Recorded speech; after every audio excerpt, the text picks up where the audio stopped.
বসিরহাটের একজন মদখোরের বাচ্চা, গাঁজাখোরের বাচ্চা, তারিখোরের বাচ্চা, সুদখোরের বাচ্চা, আমার আপনার রাসূল, আমার আপনার ঈমান, আমার আপনার ইবাদত যিনাকে সৃষ্টি না করলে আল্লাহ পাক আসমান জমিন চাঁদ সূরজ কুল কায়নাত সৃষ্টি করতেন না, যিনাকে সৃষ্টি না করলে আল্লাহ পাক জান্নাত জাহান্নাম সৃষ্টি করতেন না। আর যে সেই রাসূল পয়গম্বরদের নিয়ে কটূক্তি করেছে, তিনারা ভিখারির বাচ্চা, তিনারা ছিলেন মোটে, তিনারা গরিবের বাচ্চা ছিলেন। কত বড় কথা বলেছে, আপনারা কতজন প্রতিবাদ করেছেন বলো না? খারাপ মনে নেবেন না, আমি মদখোরের বেটা বললাম, তারিখোরের বেটা বললাম, সুদখোরের বেটা বললাম, জেনাখোরের বেটা বললাম। অনেকের বুকটা ফেটে যাবে, তদন্ত নিয়ে দেখুন তার বাপ তার বাপ তার বাপ ওই রকম ছিল, ঠিক না বেঠে? তারা ফুরফুরা বিরোধী, তারা পীর বিরোধী, কি ঠিক না বেঠিক গো ভাই? কেরালা থেকে টাকাগুলো হালে হাদিসদের কাছ থেকে নিয়ে আসছে, আর তাদের মদগুলো ঢুকিয়ে আমার আপনার মধ্যে ফাটল ধরাতে লাগছে, ঠিক না বেঠিক? তাদের ভাষাগুলো আজকে এদের মুখ দিয়ে বেরোতে আরম্ভ করেছে।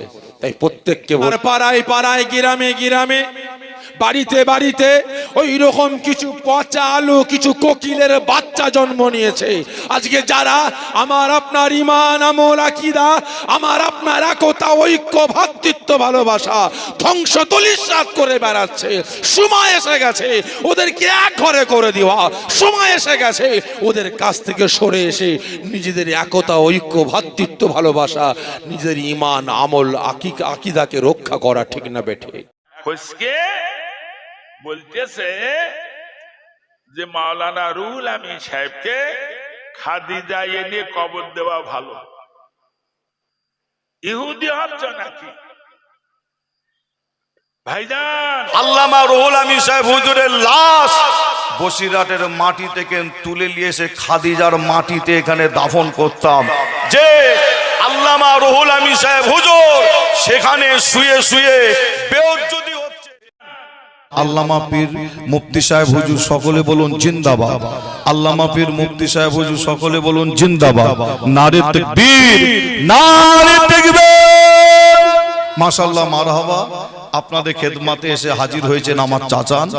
আপনারা আশেপাশে যারা এখনো ঘোরাঘুরি করছেন সকলে চলে আসেন, কিছু আলোচনা করবেন। আমি বিদায় নিই, আমার চাচা বসতে বললে তারপর আপনারা বসবেন। যে এটা হচ্ছে আদব, এটা হলো আদব, বসতে বললে আপনারা বসবেন। বিদায় নিই, আসসালামু আলাইকুম। সকলে মুহাব্বতে দরুদ আল্লাহুম্মা।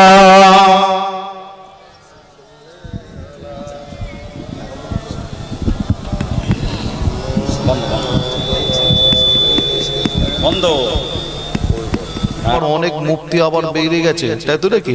পড়াশোনা কিছুই করে না, দাবি করে মুফতি সাহেব। পড়াশোনা তো করে না, দাবি করে মুফতি সাহেব। দাঁড়ির কালার আবার 50 রকম কালার, আবার এক একটা মুফতি সাহেব। আবার কালকে একজনের সাথে দেখা হয়েছে, তার আবার দাঁড়ির কালার বিভিন্ন রকম। হ্যাঁ, আমার সামনে এসে দুটো কথা বলতে গেছে, এমন বলেছি না বুঝতে পারছেন না? হ্যাঁ, এমন জায়গায় ধরি, ঠিক জায়গায় ধরেছি, ধরতে না তখন বলছে লোকজন আছে, থাক থাক। বুঝতে পারছেন না? বলছে লোকজন আছে, থাক থাক। হ্যাঁ, তবে আপনাদের বলে যায় যে কি বলবো, এই পাশে আসের একটা ছেলে আমার নামে লিখেছে, আমার নামে বলতেছে কোন একটা বক্তা কেডা নাকি আমার নামে পীর বলেছে। আচ্ছা, ওরাই কি করে সেসব শোনবার বুঝবার তা নিয়ে কোনো মজা নেওয়ার সময় আমার নেই জি। আর ও নিয়ে মাথায় 1 মিনিটও রাখি না, কেডা আমার নামে পীর বলেছে। তো এই এলাকার একটা ছেলে জি ভাই, সে আমার নামে লিখেছে, বলতে শয়তানের তবু পীর হওয়ার সম্ভাবনা আছে, এর পীর হওয়ার কোনো সম্ভাবনা নেই। তার মানে কি বলতে চেয়েছে যে আমি শয়তানের থেকেও আরো খারাপ। এই পাশের একটা ছেলে, যারা ফেসবুক টুক চালায় ওরা জানে, আমি চালাই নে বলো, ওই লোকে আমার দেখায় তাই দেখি আমিও চালাতে নেব, আর ও পয়জন মনে করি আমি চালাই না। আচ্ছা, আমার কথা হলো, সে কে আমার এই পীর বলেছে তার কৈফিয়ত সেইটি দেবে। আরে সে পীর বলেছে আমারে, তাই বলে আমি কি ধেই ধেই করে নেচেছি নাকি? না, তার পক্ষে ওকালতি করে সাক্ষী দিছি। আচ্ছা, তুই কপাল পোড়া, তুই যে বললি তুই যে লিখলি যে শয়তানের পীর হওয়ার সম্ভাবনা আছে, এর নেই। জি ভাই, আমি যত খারাপ হই তারপরেও তো আলহামদুলিল্লাহ আমি তার শয়তান না। হ্যাঁ, অথচ তার কলমে প্রমাণিত হলো যে এ শয়তানের থেকেও আরো খারাপ।